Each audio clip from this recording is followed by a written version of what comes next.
Soomaali Maxamed fadhigooda biyo soo galay laba baabuur oo ambalaas xagga taagan waa kala ordaya islii ay wuxuu ku dhintay qof coronavirus qabo laba gaari loo keen laba ambalaas waaye laba qof ku dhimatay tartaas jaamisir ninkii yaqaan waaye Soomaali Maxamed guriyiin jooga cudurku nagu dhacay islaam nagu dhacay dhahdeen laba gaari la keen waa kuwaas ambalaas dawladda waliba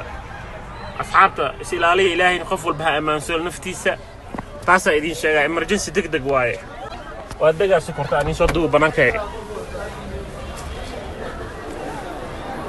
موجودا جام ستريت وجام ستريت